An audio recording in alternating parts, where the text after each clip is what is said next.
पिछले कई सालों से आप में से कुछ लोगों ने इस तरह के कार्यक्रम की शुरुआत की थी और इनमें से अधिकतर लोग ऐसे थे आप में से जिनके पास कायदे से कोई व्यवसाय भी नहीं था, लेकिन आपकी भावना, आपकी श्रद्धा, आपके द्वारा किया गया मंत्र जाप, आपके द्वारा की गई स्तुति, आपके द्वारा भगवान शिव को अर्पित किया गया विभिन्न प्रकार का भोग, चाहे वह एक पुष्प ही क्यों ना हो, चाहे वह एक बेल की पत्ती ही क्यों ना हो, उन्हें इस प्रकार पसंद आया कि आप में से अधिकांश को उन्होंने व्यवसाय भी दिया, उसमें प्रगति भी दी, सफलता भी दी, सम्मान भी दिया और जो भी हमारी भौतिक कामनाएं होती हैं उनकी पूर्ति की। और साथ ही एक प्रसंग मैं आप लोगों को और बता रहा हूँ, साथ के लोगों को तो मैं बराबर बताता रहता हूँ और उनके साथ जो और परिचित लोग आए हैं उनको जानकारी हो सकती है, नहीं भी हो सकती है, प्रसंग है तो मैं बता रहा हूँ। गरुड़ पुराण में इसका जिक्र आता है। वैसे गरुड़ पुराण विशेष रूप से शिव ग्रंथ नहीं है, लेकिन प्रसंगानुकूल वहाँ पर एक विवरण आता है कि कोई निषाद राज थे, वह शिवरात्रि के दिन कहीं वन में पहुँचे शिकार खेलते खेलते। अब निषाद थे, निषादों के राजा थे, तो शिकार खेलते खेलते वन में पहुँचे। और ऐसे तो बहुत सारी किस्से कहानियाँ हैं, लेकिन ग्रंथ की बात है, पौराणिक आख्यान है, तो मैं आपको बता रहा हूँ। वन में पहुँचे और वहाँ थक हार गए तो एक तालाब के किनारे एक बिल्व वृक्ष था, बेल का पेड़, उसे टेक लगाकर बैठ गए। और बैठे तो नींद आ गई। अब नींद आ गई, भूखे प्यासे थे और नींद आ गई तो फिर थोड़ा सा झुके तो एक टहनी जो है उसमें से वो बेल का जो कांटा होता है उनको चुभा। उसके बाद नींद टूटी तो जब उठे तो कुछ बेल की पत्तियां झड़ करके गिरी नीचे और बेल के आसपास में वहाँ उस ज़माने में भाई मंदिर तो पता नहीं होता था या नहीं होता था, लेकिन शिवलिंग था, शिवलिंग पर बेल की पत्तियां गिरी। उसके बाद इन्होंने तालाब के किनारे अपना पैर वैर धोया और धो करके न चेहरा से हाथ पाँव अपना धो रहे थे तो जो लोग ऐसे हाथ का पानी झटकते हैं तो पानी झटके तो उस शिवलिंग पर जलार्पण भी हो गया। जलार्पण हुआ और इसके बाद वहाँ अपने पैर और शरीर को सीधा करने के लिए थोड़ा सा नीचे झुके तो शिवलिंग के सामने झुक भी गए। ये सब अनजाने में हुआ। उस गरुड़ पुराण में ऐसा विवरण है कि ये सारा कुछ अनजाने में हुआ। घटना हो गई, निषाद राज उसके बाद अपना काम, कोई धार्मिक आदमी तो थे नहीं, अपना चल दिए, अनजाने में हुआ। तो मृत्यु के समय यम के गण उनको लेने के लिए आए तो यम के गणों को शिवगण उसी समय आ गए और उन यम के गणों को उन्होंने मार भगाया। तो भाई क्यों? वो इसलिए क्योंकि शिवरात्रि के दिन इस निषाद राज ने अनजाने में ही सही, लेकिन भगवान शिव पर बिल्व पत्र अर्पण किया था और भले ही अपने शरीर पर छींटा मारा पानी का, लेकिन वो छींटे शिवलिंग पर भी पड़े और अनजाने में ही सही वह शिवलिंग के सामने झुका भी। इसलिए शिव को उसने प्रसन्न किया, शिव के लिए कुछ अर्पित किया, शिव के लिए नतमस्तक हुआ। इसलिए हम तुम्हें इसे ले जाने नहीं देंगे और मृत्यु के मुख से उसे खींच ले आए शिवगण, यमगणों को मार भगाया। तो अनजाने में इस प्रकार की शिवार्चना का यह फल है। तो आप शिवरात्रि के दिन सिर्फ आप ही नहीं, विभिन्न स्थानों पर, देश दुनिया के विभिन्न स्थानों पर लोग बैठे हुए हैं, कहीं भी कहीं पूजन हो रहा है, कहीं साधना चल रही, कहीं अनुष्ठान हो रहा, तो विशिष्ट प्रकार का जो कार्यक्रम है वहाँ आप विविध प्रकार के भोग, मिष्ठान, फल, मेवा अपनी श्रद्धा, भावना, भक्ति के साथ दुग्धार्पण, वस्त्र इत्यादि और बिल्व पत्र सहित विभिन्न प्रकार के भोग जो अर्पित कर रहे हैं, इसके फलाफल का वर्णन क्या किया जाए, यह एक दृष्टांत था। और विशेष रूप से यह एक धार्मिक कार्यक्रम होते हुए भी नहीं है, यह एक सकाम अनुष्ठान का कार्यक्रम है, क्योंकि हम सब यहाँ गृहस्थ हैं। अधिकांश लोग जिनकी भी जन्म पत्रिकाएं मैंने देखी हैं, जिनकी भी प्रश्न कुंडली का विवेचन किया है, जिनके भी पास विविध प्रकार की समस्याएं हैं, कष्ट है, वह इत्यादि इस अनुष्ठान के समय आप अपने मन में रखेंगे। और जब संकल्प होगा, जहां मैं कामना के लिए बोलूँगा, उस समय आप अपनी उस कामना को ध्यान में रखेंगे जिसकी आप वेरी फर्स्ट ऑफ ऑल प्राप्ति चाहते हैं, उसकी पूर्ति चाहते हैं, क्योंकि यह सकाम अनुष्ठान का कार्यक्रम है। जो लोग सिवान के हैं, कुछ लोग सिवान से बाहर के हैं, कुछ लोग राष्ट्रीय राजधानी क्षेत्र से भी आए हैं, आप इतनी दूर से चल के आए हैं, आपका आना भी अपने आप में एक तपस्या है, एक साधना है। विशिष्ट कामना, विशिष्ट प्रयोग, विशिष्ट अनुसंधान हेतु ही हम लोग भी तत्पर रहते हैं। कोई प्रतिदिन का पूजन अनुष्ठान नहीं होता, जो सामान्य दैनिक पूजा होती है वह अपनी जगह है और विशिष्ट अवसरों के अनुष्ठान अपनी जगह है। इसलिए आप में से कुछ लोगों को बुलाना पड़ता है ताकि आप अपने हाथों से कुछ अर्पित कर सकें, उन मंत्रों का श्रवण कर सकें जो अपने आप में दिव्य और दिव्यतम हैं। ऐसा नहीं है कि आपने यह अनुष्ठान या इस तरह के प्रयोग पहले नहीं किए हैं, लेकिन बार बार यह अवसर आता है तो हम पुनः उपस्थित होते हैं। इसका कारण है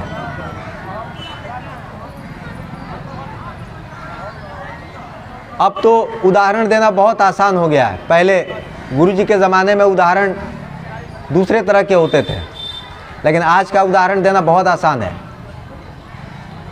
249 रुपये का आप पैक डलवाते हैं, 28 दिन के लिए आप एक पार्टिकुलर डेटा आपको मिल जाता है, डेली अनलिमिटेड कॉल मिल जाता है। चलिए जाइए, ये एक पार्टिकुलर चीज़ आपको प्राप्त हो गई। उसमें आप कुछ और अपनी क्षमता बढ़ाते हैं, कुछ और हिम्मत जुटाते हैं, कुछ और आप प्रदान करते हैं, ज़्यादा दिन मिल जाता है।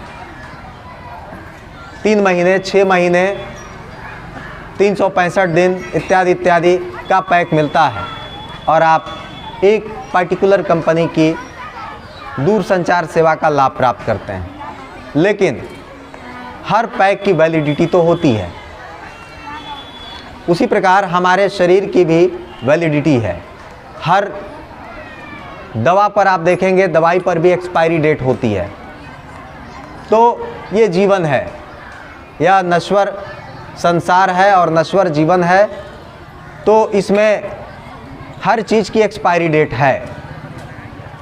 मनुष्य की भी एक्सपायरी डेट है, हमारी आपकी भी एक्सपायरी डेट है, वस्तुओं की भी एक्सपायरी डेट है। एक पुल बनता है, उस पर भी एक्सपायरी डेट उसकी फिक्स कर दी जाती है कि इतने समय तक अच्छे से चलेगा, उसके बाद ये जर्जर होने लगेगा, फिर ध्वस्त हो जाएगा।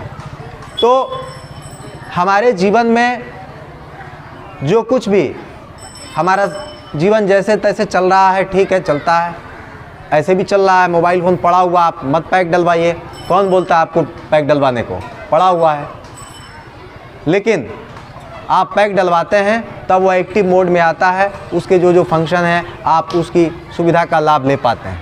ठीक इसी प्रकार हम वही होते हैं एक मोबाइल फ़ोन की तरह, लेकिन उसमें जब उसकी वैलिडिटी समाप्त हो चुकी होती है किसी खास चीज़ की, जिसको मैं ज्योतिष की दृष्टि में कहता हूँ कोई खास दशा, एक पार्टिकुलर टाइम, जिसको आम बोलचाल की भाषा में कहा जाता है कि समय ही बलवान है।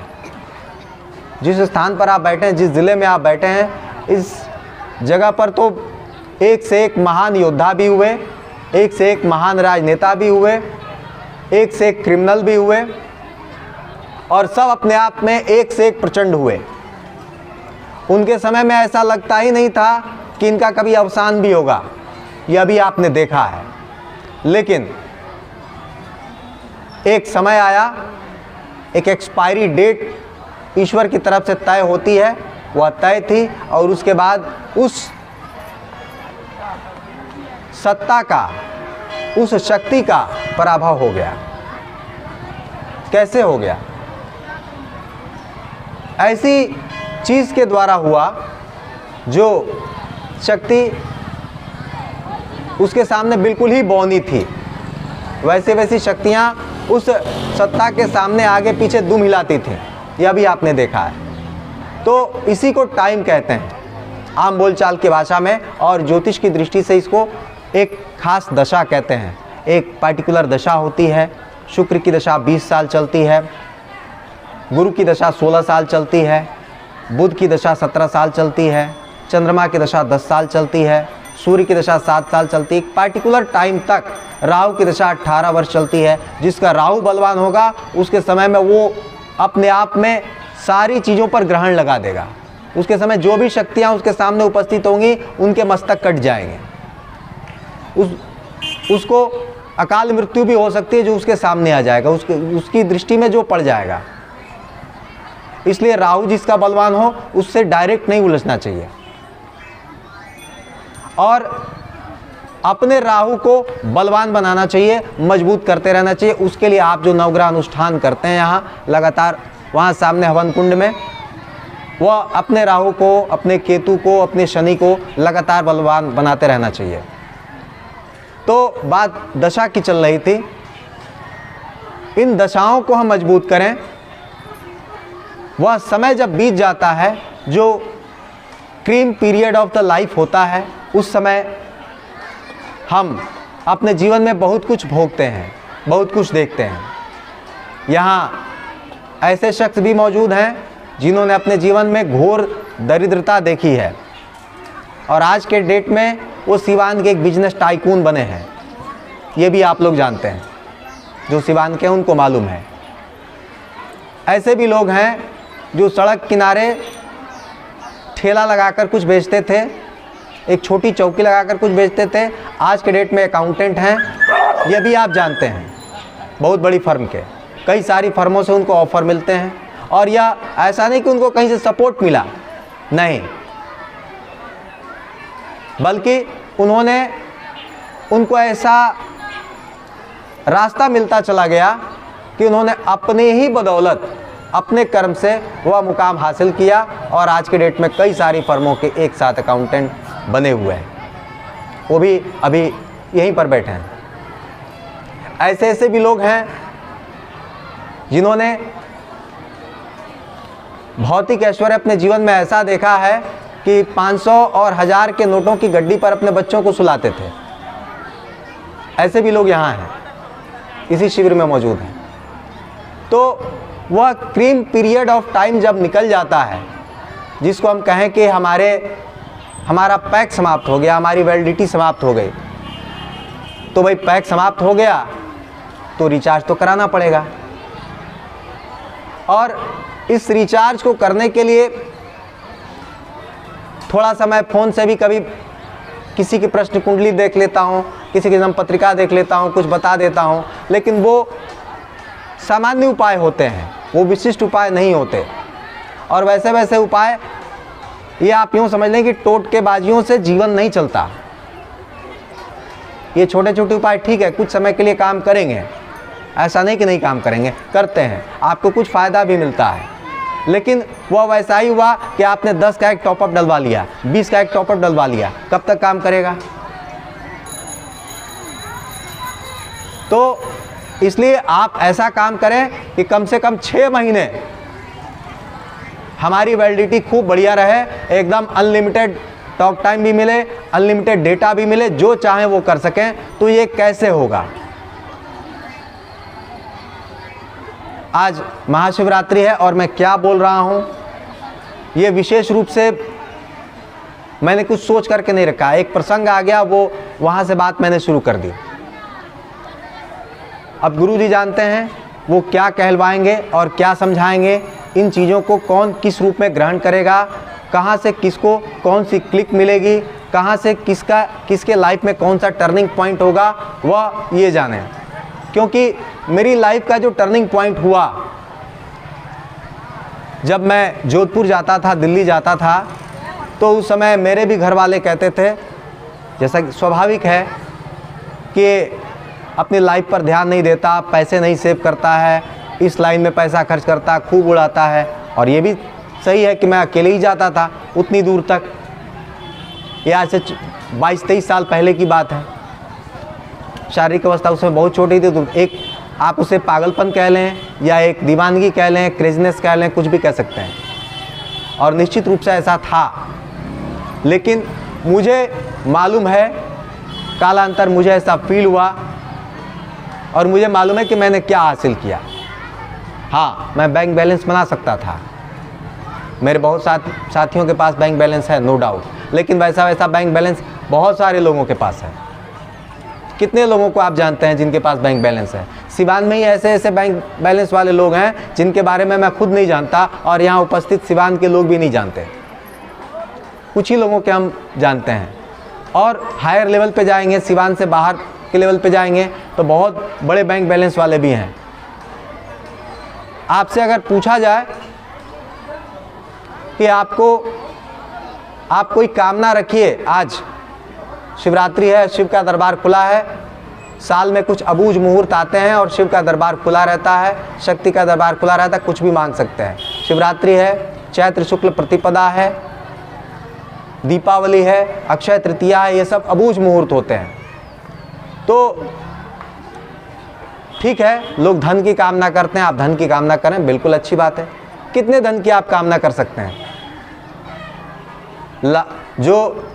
जिनकी हज़ारों में इनकम होगी सोचेंगे हमारी इनकम लाख में हो जाए, जिनकी लाख में होगी सोचेंगे करोड़ में हो जाए, जो 2-4 फर्मों के मालिक सोचेंगे हमारे पास 50 फर्म हो जाए। 50 से ज़्यादा आप नहीं सोच सकते। एक साथ कितने फर्मों को हैंडल कीजिएगा? पागल हो जाएगा दिमाग। लेकिन एक मेंटल लेवल होता है, और जो सृष्टि का रचयिता है, जिसने इस अखिल ब्रह्मांड को बनाया है, उसके लिए ये सब 50 फर्म 100 फर्म ये सब क्या है? सारे फर्मों का वही मालिक है, वही क्रिएटर है, वही डिस्ट्रॉयर भी है।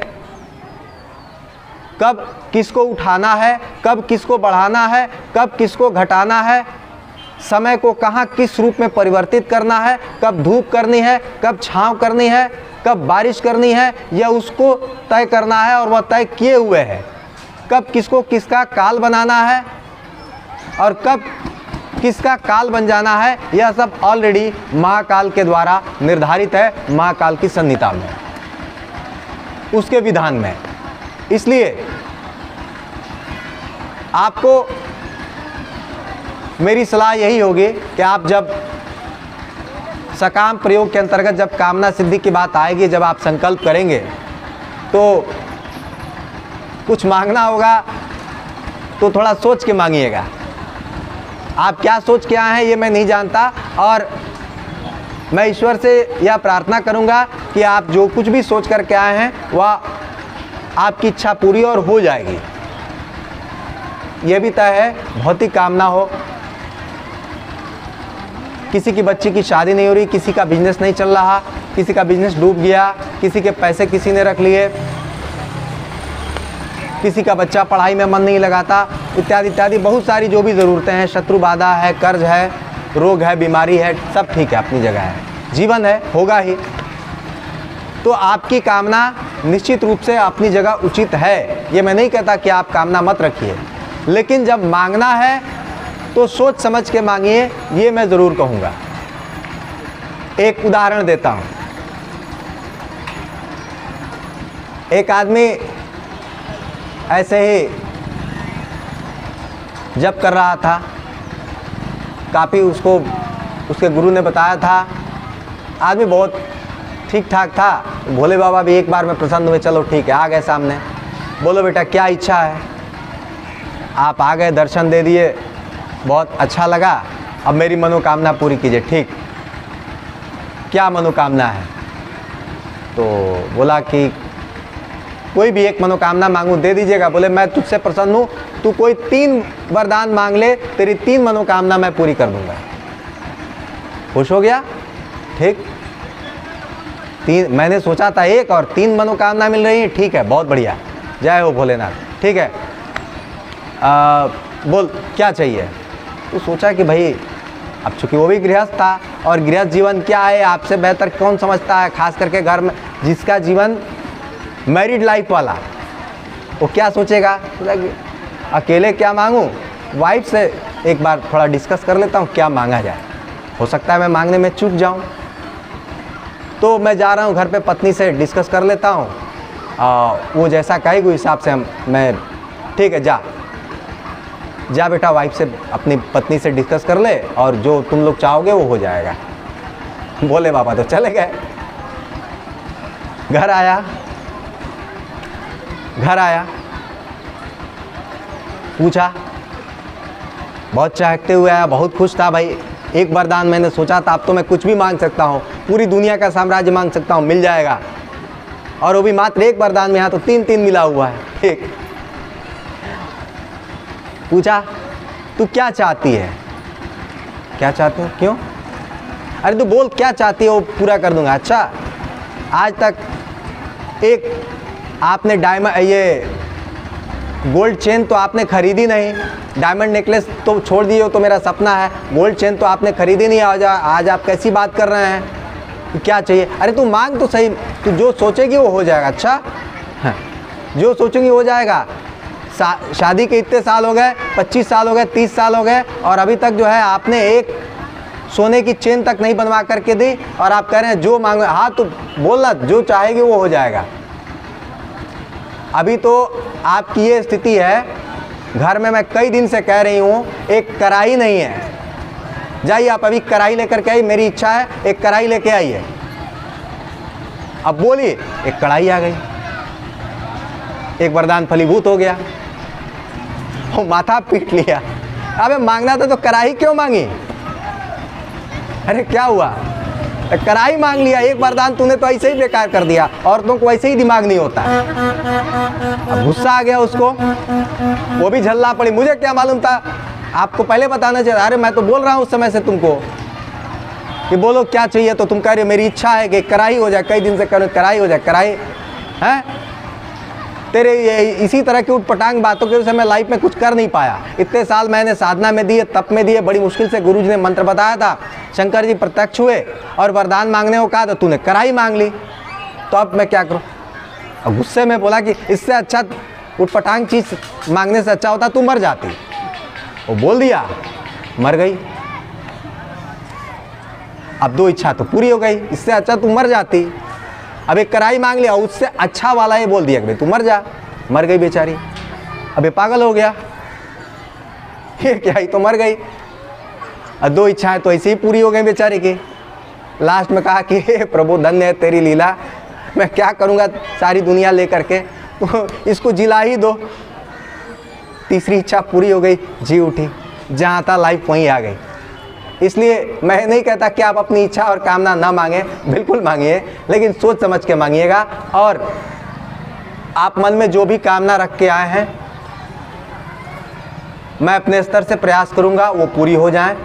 और मुझसे अगर कोई कहता है, मैं तो पिछले समय से जब, अब तो इस धरती पर आप लोग जानते हैं सैकड़ों अनुष्ठान हो गए हैं, मैं तो आप लोगों के सामने के बाद मैं आपको इच्छा रखता ही नहीं हूँ, आप ही लोगों के लिए कराता हूँ। इसलिए नहीं रखता, मेरी एक ही इच्छा, आपके लिए एक सलाह है। ये मैं नहीं कहूँगा कि आप इसी को इम्प्लीमेंट कीजिएगा, एक सलाह है आपको कि आप ईश्वर से ये कहें कामना के समय कि हे ईश्वर, जो मेरे लिए उचित हो, जो मेरी लाइफ में, वो काम आप करें।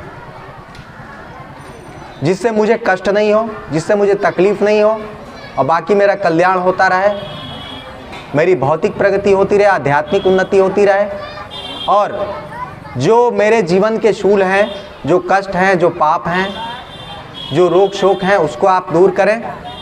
बाकी आपको जो उचित लगता है मेरे बारे में वो आप कीजिए। वो कहा है ना कि अब सौंप दिया इस जीवन का सब भार तुम्हारे हाथों में है, जीत तुम्हारे हाथों में और हार तुम्हारे हाथों में। तो आप महाकाल के हाथ में अपनी जीवन की डोर सौंप दीजिए। क्या गया, बिजनेस डूब गया, क्या छूटा, क्या नहीं, अब आप जब डोर पकड़ा देंगे तो वहाँ से खींचना उनको है। हम कुछ भी दिमाग लगा लेंगे, कुछ भी मांग लेंगे, मिल भी जाएगा, लेकिन क्या वो चीज़ हमारे लिए उचित है या नहीं, ये आप और हम नहीं जानते। ये वक्त तय करता है। कुछ चीज़ें हम मांग लेते हैं और वो हमारे लिए जी का जंजाल बन जाती हैं।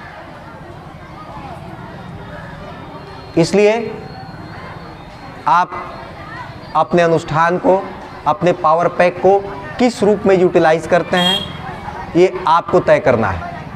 अब सोचने वाली बात यह है कि एक ही अनुष्ठान सभी लोगों की अलग अलग इच्छाएं, कामनाएं एक ही मंत्र से, एक ही पूजन से, एक ही अनुष्ठान से कैसे पूरी होंगी। कल शाम की बात है, मनोहर जी और सोहन जी के रिश्तेदार हैं, उन्होंने मुझसे पूछा कि सारे लोगों के लिए एक ही अनुष्ठान, एक ही पूजन। मैं कहा हाँ ठीक है, देखिएगा उसके बाद फिर होगा। तो बाकी लोगों को तो जानकारी है, लेकिन आप देख रहे हैं मैं यहाँ बोल रहा हूँ, अभी इस वायर से कनेक्ट करके एक चोगा वहाँ लगा दिया जाए तो सड़क पर के लोगों को भी ये आवाज़ सुनाई देगी। यहाँ इन सब वायर में जहाँ से ये एनर्जी आ रही है, कनेक्शन कर दिया जाए, यहाँ पंखा लगा दिया जाए, पंखा चलने लगेगा, बल्ब लगा दिया जाए, बल्ब रोशन हो जाएगा। क्या है उस वायर में, उस तार में क्या है? एनर्जी, ऊर्जा, जिसको हम बिजली कहते हैं। वह बिजली उस एनर्जी को कई सारे फॉर्म में ट्रांसफॉर्म कर सकती है, कई रूपों में बदल सकती है और बदलती है। उसी बिजली से फ्रिज चल जाएगा, उसी बिजली से कूलर चल जाएगा, उसी बिजली से पंखा चल जाएगा, उसी बिजली से माइक, साउंड बॉक्स इत्यादि इत्यादि सब चल जाएगा। एनर्जी की बात है। तो जो ऊर्जा आप एनर्जी के जिस ब्रह्मांडीय सोर्स से जुड़ते हैं अनुष्ठान के समय और साधना के समय, वह ऊर्जा उस समय आप क्या जलाना चाहते हैं, आप कौन सी इच्छा पूर्ति करना चाहते हैं, आप अपनी पुत्री की शादी करना चाहते हैं, आप अपना बिजनेस डेवलप करना चाहते हैं, आप अपने प्रतिद्वंदी से सुलह समझौता चाहते हैं, आप कोई पार्टिकुलर ज़मीन खरीदना चाहते हैं, कोई प्रॉपर्टी खरीदना चाहते हैं, जो आपकी इच्छा, जो बल्ब जलाना है, जो एप्लियंस चलाना है, उसका कनेक्शन आप उस समय उस परम ब्रह्मांडीय सोर्स से कर दीजिए, सोर्स ऑफ एनर्जी से, और वह चीज़ आपकी एक्टिव हो जाती है। ये है अनुष्ठान के पीछे, एक ही अनुष्ठान के द्वारा विविध कामनाओं की पूर्ति का रहस्य। तो अब समय लगभग हो चुका है। फाल्गुन मास की चतुर्दशी अब प्रारंभ होने ही वाली है, यानी महाशिवरात्रि का समय। और महाशिवरात्रि पर शिव का दरबार खुला होता है। आप अपनी विविध कामनाओं की पूर्ति के लिए यहाँ उपस्थित हैं और यह अपने आप में एक अच्छी बात है। आप गृहस्थ हैं, आप अपने जीवन में धर्म, अर्थ, काम, मोक्ष सहित विभिन्न पुरुषार्थ की प्राप्ति चाहते हैं। आप प्रज्ञावान हैं, इन अनुष्ठानों की शक्ति को आपने पहले भी अनुभव किया है, प्लस माइनस हर रूप में आपने अनुभव किया है। जहाँ दिक्कत होती है वहाँ स्पार्कलिंग को भी आपने महसूस किया है। इसलिए फुल रिलैक्सेशन ऑफ माइंड के साथ और पूरी तन्मयता के साथ जब तक भी अनुष्ठान चले आप कीजिए। मेरी कोशिश होगी कि अभी का जो अनुष्ठान है वो लगभग 1.5 घंटे आप मुझे दे दीजिए। 1.5 घंटे आप अपना समय देंगे, यह अपने आप में काफ़ी है। होने को कुछ सेकंड ही काफ़ी होते हैं। अगर रिएक्टर स्केल पर 8 पॉइंट का अगर अर्थक्वेक आ जाए, एक भूकंप आ जाए, 10 सेकंड तक के लिए काफ़ी होता है।